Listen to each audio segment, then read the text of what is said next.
आप सब लोगों का राम सर स्टडी सेंटर में स्वागत है।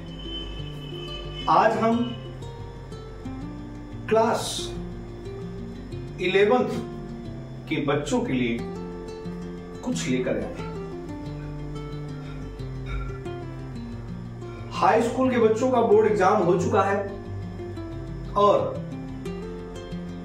अब 1 अप्रैल से न्यू सेशन स्टार्ट होने वाला है और 11th क्लास के बच्चों जो हाई स्कूल पास हो चुके, जिनका रिजल्ट आने वाला है, हमें उम्मीद है कि हमारे सभी बच्चे उच्च अंकों से सफल और अच्छा लेवल भी लाएंगे, अच्छी रैंक भी लाएंगे अपने विद्यालय में और अच्छा रिजल्ट लेकर के अपना और अपनी फैमिली का नाम रोशन करेंगे, विद्यालय का भी नाम रोशन करेंगे।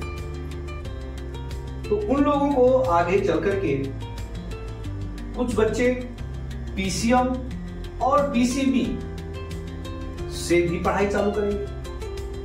पीसीबी और पीसीएम दोनों के लिए फिजिक्स केमिस्ट्री कॉमन है। अगर फिजिक्स पढ़ना है, भौतिक विज्ञान पढ़ना है, तो उसके बारे में हम आज फर्स्ट चैप्टर भौतिक विज्ञान का लेकर के आए, पार्ट 1 का, और उस चैप्टर का नाम है मापन, मात्रक। क्या नाम है? मात्रक। और उस मात्रक चैप्टर के बारे में अब हम चर्चा करेंगे, मात्रक और मापन। तो मात्रक और मापन से नाम से ही पता चलता है कि हमें कोई चीज जैसे दी जाए तो उसे हम कैसे उसको मापेंगे, कैसे हम उसको आकलन करेंगे कि कितना है। तो बच्चों, मात्रक का मतलब होता है यूनिट और मापन का मतलब होता है measurement. Measurement, unit and measurement, मतलब मात्रक और मापन। तो हम किसी चीज को अगर मेजरमेंट करते हैं तो उसकी यूनिट के आधार पर मेजरमेंट करते हैं। जैसे एक एग्जांपल लेकर के देता हूं, आपको किसी भी शॉप गए और शॉप से कहे कि हमें चीनी दे दो, शक्कर दे दो, तो शॉपकीपर क्या कहता है? कितनी चीनी चाहिए? अगर आप केवल ये कहते हो चीनी दे दो, तो शॉपकीपर क्या कितना दे दे? पूछता है कितनी दे दूं? 1 केजी, 2 केजी, 250 ग्राम, 200 ग्राम, 300 ग्राम, 100 ग्राम, कितनी दे दूं? जो ये आपको कितने दे दूं, ये मेजर है, आपको यूनिट बतानी पड़ती है, तभी वो तौल करके फिर आपको चीनी देता है। अब आपसे उसने पूछा कितनी चीनी दे दें, आपने कहा मुझे 5 किलो दे दो, तो वो क्या करेगा? 5 किलो के थैले में चीनी भरेगा और तराजू में उसको तौलेगा, 5 केजी चीनी आपको दे देगा। लेकिन अगर आप केवल यही कहते हो चीनी दे दो, तो वो कैसे दे दे? कितनी दे दे? ये हुआ आपका मेजरमेंट करके चीनी दी गई, नाप करके दी गई, नाप तौल जिसे कहते हैं नापना। तो नाप करके दिया, मेजर किया, लेकिन उसके लिए यूनिट चाहिए और वो यूनिट है। अब दूसरा एग्जांपल, आप कपड़े की दुकान में गए और आपको कपड़े सिलवाना है और कपड़े सिलाने के लिए आपने कहा मुझे कपड़े दे दो, ये वाला कपड़ा पसंद है, ये वाला हमें दे दो। तो दुकान वाला क्या कहेगा? कहेगा कितने सेंटीमीटर दे दूं, कितने मीटर दे दूं, ये तो पूछेगा ना। अब जैसे शर्ट सिलाना है, किसी को 2.25 मीटर आता है, किसी को 2.5 मीटर आता है, और जो बहुत जल्दी होते हैं उनको और ज्यादा आता होगा, लेकिन 2.25 मीटर में शर्ट सिल जाता है। तो आप जब उसको यूनिट बताओगे कि इतने मीटर दे दो, तो वो इतने मीटर दे देगा। लेकिन कपड़े दे दो तो कपड़ा कैसे दे देगा? ऐसे बिना मेजर किए। फिर वो सिले हुए कपड़े दिखाएगा, अच्छा ये देखो, ये देखो, ये देखो, लेकिन आप तो लेने गए हो कपड़ा सिला हुआ नहीं, थान वाला कपड़ा, तो वो आपको मेजर करके देगा। इसी प्रकार से हर मेजरमेंट की चीजें होती हैं। तो यहां पर हम आज सीखेंगे सबसे पहले यूनिट के बारे में और फिर यूनिट से, जो कि आप 9th और 10th में पढ़ के आए हैं। तो हम बेसिक चीजों में चैप्टर को ब्रॉड से आगे स्टार्ट करेंगे, लेकिन पहले हम आज उसकी बेसिक के बारे में पूरी जानकारी देते हैं। जैसे देखिए, कोई भी चीज है, चैप्टर का नाम है, फर्स्ट चैप्टर है, तो चैप्टर का नाम है मात्रक और मापन। इसी को इंग्लिश में कहते हैं unit and measurement. Unit and measurement, तो मात्रक और मापन, यूनिट एंड मेजरमेंट। तो हमें यूनिट के बारे में आपने पढ़ा होगा। सबसे पहले जैसे लंबाई, जिसे हम लेंथ कहते हैं इंग्लिश में। लेंथ को अगर हमें पता करना है तो कैसे पता करेंगे? सिंपल माप है इसका मीटर, इसको m से रिप्रेजेंट करते हैं, इससे m से, मीटर को m से रिप्रेजेंट करते हैं। इसके बाद लंबाई के बाद आता है चौड़ाई। कोई भी चीज है तो लंबाई चौड़ाई से ही नापोगे। ब्रीथ, ये भी मीटर में होगा, इसमें होगा मीटर में, इसको भी m से रिप्रेजेंट करेंगे। ऊंचाई, हाइट, ये भी आपका मीटर में ही होगा, इसको भी आप मीटर से रिप्रेजेंट करोगे ना। अब मुख्य चीजें हमने आपको बता दी, length, breadth and height. Deep, गहराई, दूरी, ये सारी चीजें जो होंगी वो सब मेजरमेंट किससे होंगी? मीटर से होंगी। मीटर हो सकता है, सेंटीमीटर हो सकता है, मिलीमीटर हो सकता है, डेसीमीटर हो सकता है, हेक्टोमीटर हो सकता है, किलोमीटर हो सकता है, ये सब दीज आर यूनिट। ये सब आप 5th क्लास 6th क्लास में सब पढ़ करके आए हो। अगर नहीं समझ में आता है तो आप कमेंट करके पूछिएगा, तो एक दिन हम इसका सेशन लेंगे जिसमें केवल आपको सारे मेजरमेंट की यूनिट के बारे में ही चर्चा करेंगे। अभी तो हम आपके सिलेबस में थोड़ा सा कर रहे हैं। तो यहां पे लंबाई ये हो गया। अब ये तो लेंथ में हो गया, लेकिन अगर आपको किलोग्राम, जैसे आपसे कहा जाए कि कोई भार निकालना है, तो उसको हम कैसे प्राप्त करें? यहां पे तो आपने ले लिया लंबाई, चौड़ाई, ऊंचाई। अब आपसे कहा जाए कि ऐसा है, द्रव्यमान कैसे निकालोगे? द्रव्यमान निकालने के लिए भार जो होता है उसको निकालने के लिए क्या होगा? द्रव्यमान, वेट जिसे कहते हैं, क्या कहते हैं? वेट। द्रव्यमान को हम वेट कहते हैं। और ये वेट कैसे निकालेंगे? वेट निकालने के लिए हमें क्या करना पड़ेगा? किलोग्राम, केजी, किलोग्राम, इसको हम केजी से रिप्रेजेंट करते हैं। इसे रिप्रेजेंट करते हैं केजी से, ठीक है। और इसी प्रकार से अगर समय का है, समय, टाइम, तो हम क्या करते हैं? सेकेंड, सेकेंड से रिप्रेजेंट करते हैं, मिनट से रिप्रेजेंट करते हैं, घंटे से रिप्रेजेंट करते हैं। यह होता है हमारा समय। इसी प्रकार से हमारे सारे यूनिट आते हैं। तो इसका एक चार्ट हम आप लोगों को बना करके सेंड करेंगे और उसे आप लोग देखिएगा, ठीक है। तो एक मेजरमेंट का पूरा चार्ट हम आपको दे देंगे। अब बात आती है कि ये मीटर, किलोग्राम, समय, इसी तरह से ताप, टेम्परेचर। टेम्परेचर का क्या होता है? कैंडला। इसी प्रकार से कोई भी मेजरमेंट हमें निकालना है तो उसे हम निकालते हैं। डिग्री सेंटीग्रेड,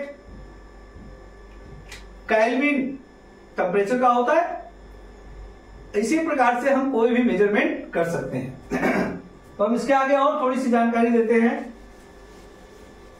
अब जैसे मेजरमेंट के बाद आगे आता है कि हमें कैसे क्या करना है। एक छोटा सा एग्जांपल हम लेते हैं, क्षेत्रफल। क्षेत्रफल, क्षेत्रफल सब जानते हैं, एरिया। एरिया किसी भी चीज का हो सकता है। अगर मान ले एक आयत का एरिया निकालना है, आयत का क्षेत्रफल, एरिया ऑफ रेक्टेंगल, ये सब पढ़ चुके हैं। क्या होता है फॉर्मूला? Length into breadth. बेटा लेंथ भी मीटर से होता है, ब्रेथ भी मीटर से होता है, और ये हो जाएगा मीटर स्क्वायर। यही तो लिखते हैं, लेंथ भी को मीटर से रिप्रेजेंट करते हैं और ब्रेथ को भी मीटर से रिप्रेजेंट करते हैं, इसलिए हो गया ये metre square.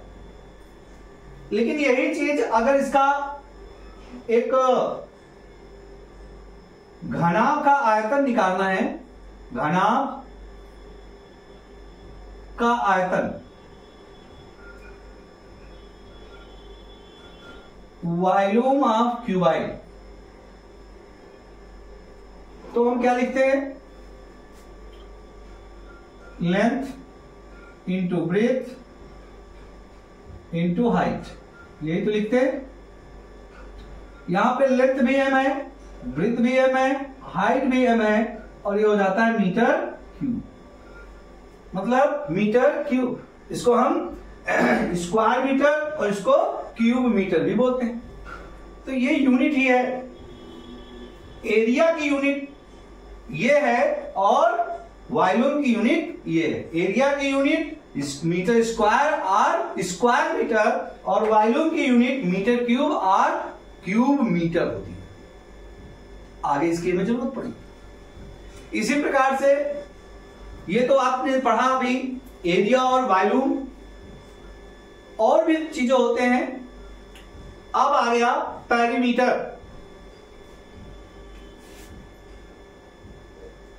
Perimeter of rectangle,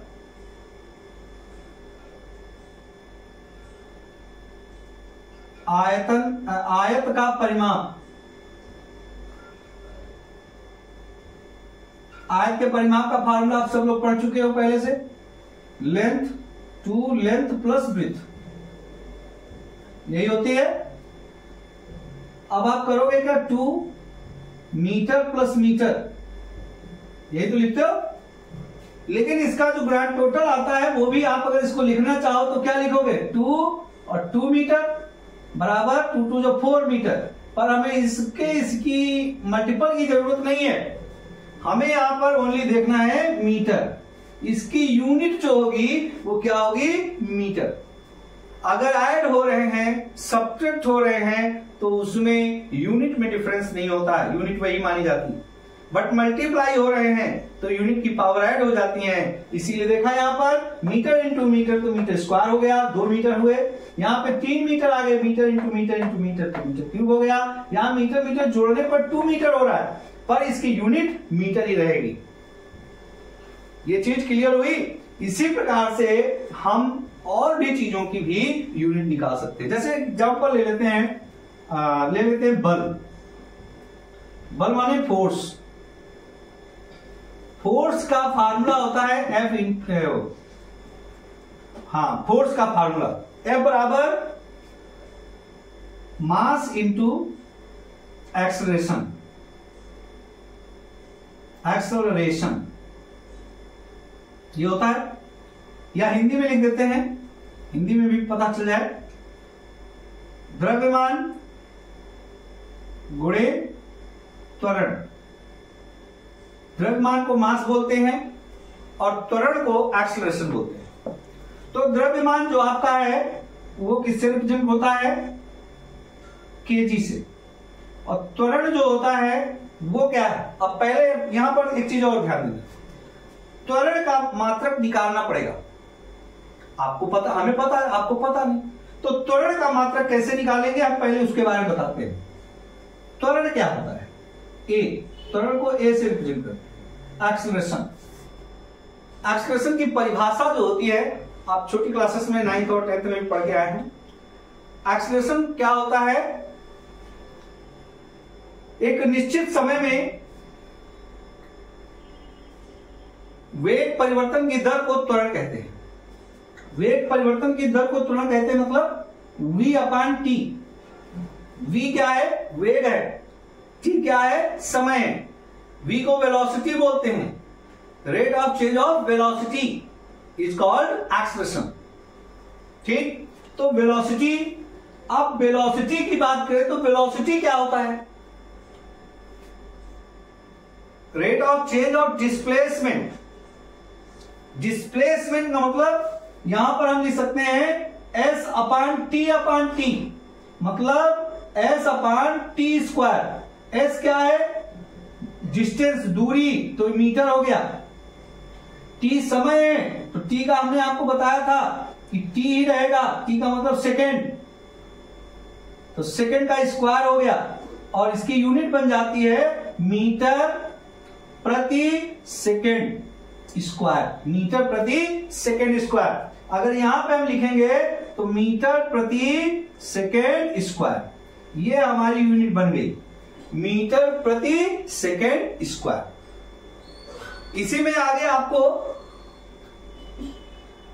आगे और पढ़ने को मिलेगा, जिसमें हम इनकी विमा के बारे में पढ़ेंगे, विमी विश्लेषण, तो उसको भी बताएंगे। तो ये केजी मीटर पर सेकेंड स्क्वायर हो गया। इसी को हम लिख सकते हैं केजी मीटर सेकेंड पावर -2, लेकिन इसको पढ़ेंगे यही केजी मीटर पर सेकेंड स्क्वायर। ठीक है, तो ये आपकी यूनिट का तरीका है, और ये सारे यूनिट्स के बारे में आपको आना चाहिए। और ये सब बेसिक चीजें हैं जो आपको छोटी क्लासेस में आप पढ़ करके आए 6, 7, 8, 9, 10 में, और इनकी जरूरत है फर्स्ट ईयर में। इसीलिए मैंने अभी चैप्टर के स्टार्ट करने से पहले हमने ये चीजें आपको एक्सप्लेन करने की कोशिश की। अभी बहुत सी चीजें हैं, जैसे जैसे चैप्टर्स आपको हम एक्सप्लेन करेंगे, साथ ही साथ उसको एक्सप्लेन करते हुए चलेंगे। तो आज हम यहीं पे अपनी वाणी को विराम देते हैं, और आप सब इसको अच्छे से समझें, और आगे को हम बढ़ाएंगे और इसके चैप्टर के बारे में कुछ डेफिनेशन समझाएंगे। Thank you.